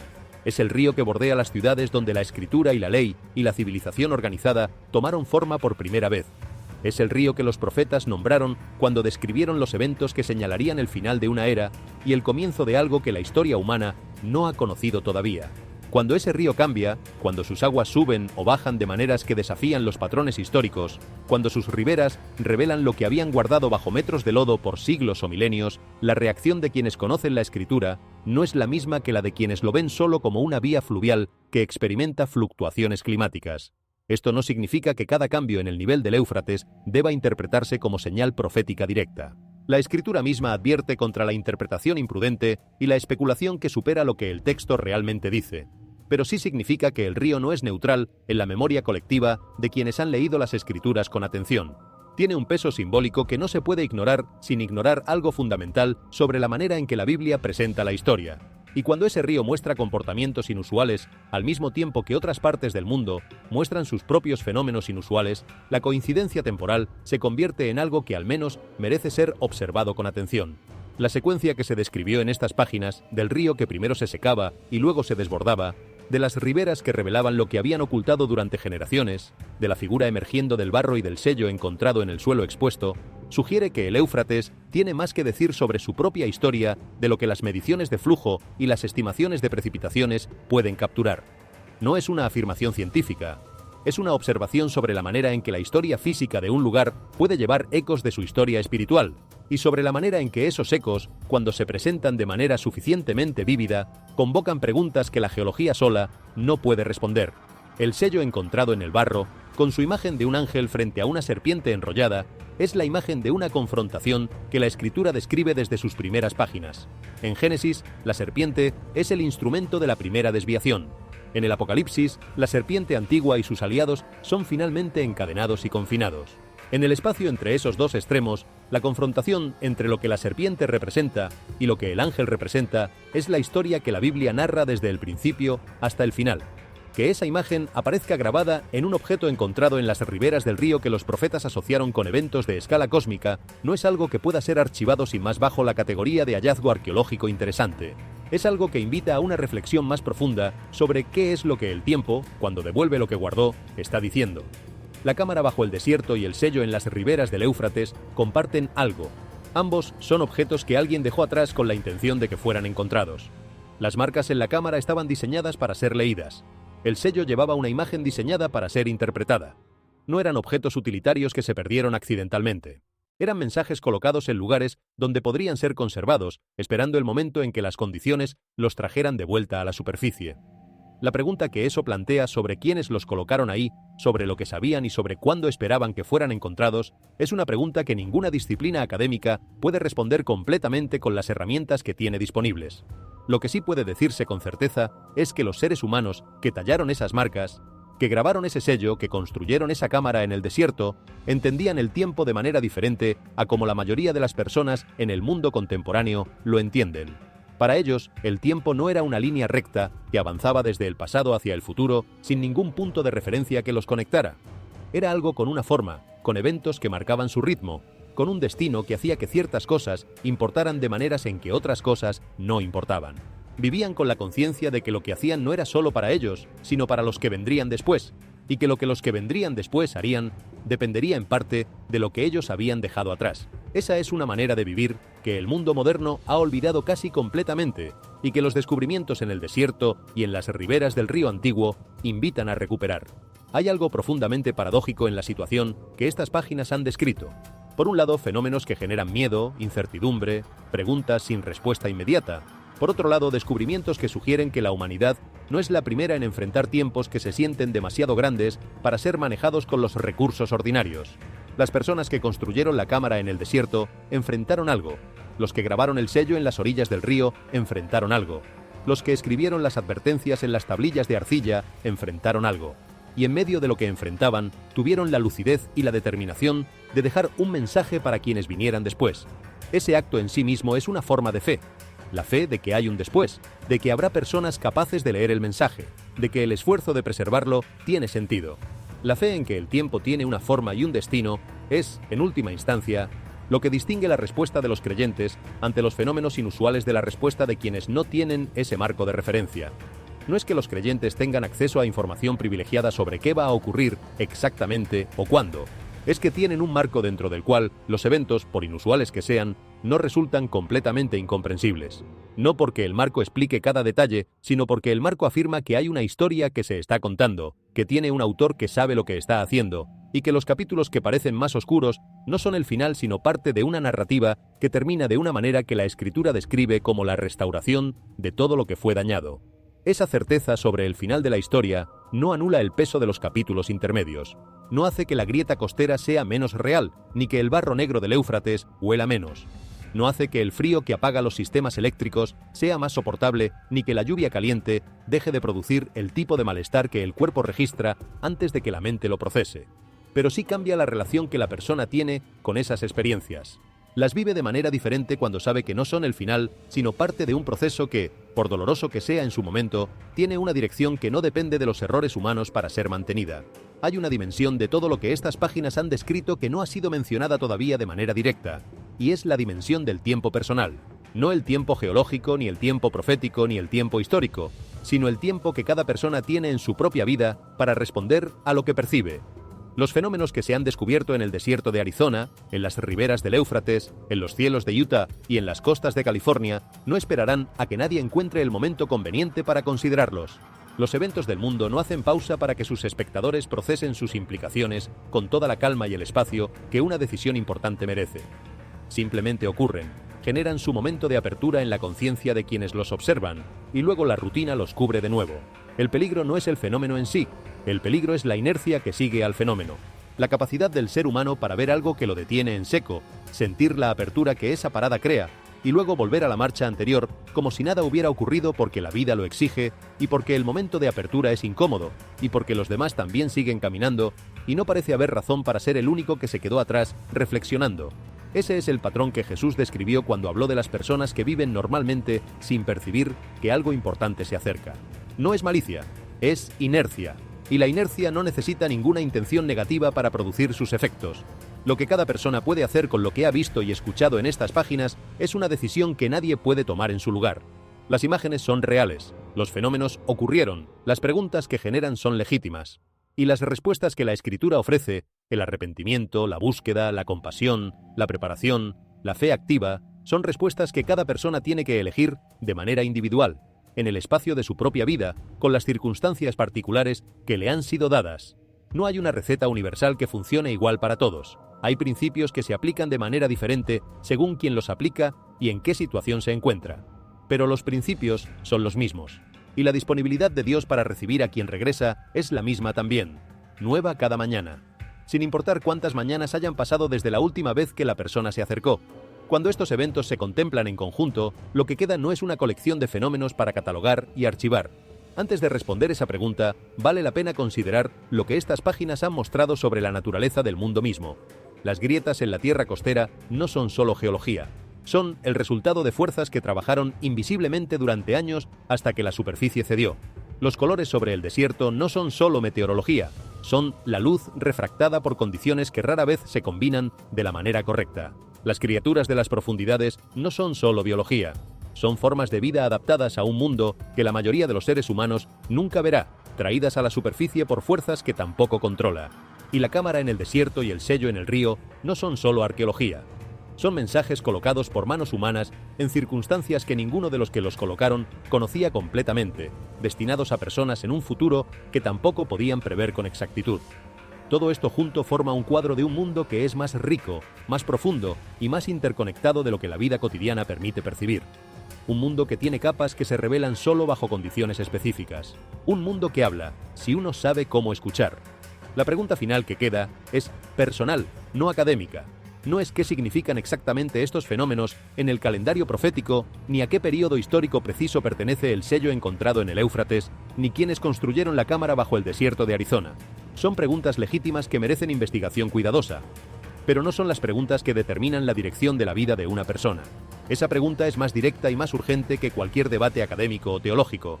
Es ¿qué hacen conmigo cuando los considero con honestidad? ¿Me llevan al miedo que paraliza o a la atención que activa? ¿Me empujan hacia el aislamiento o hacia la comunidad?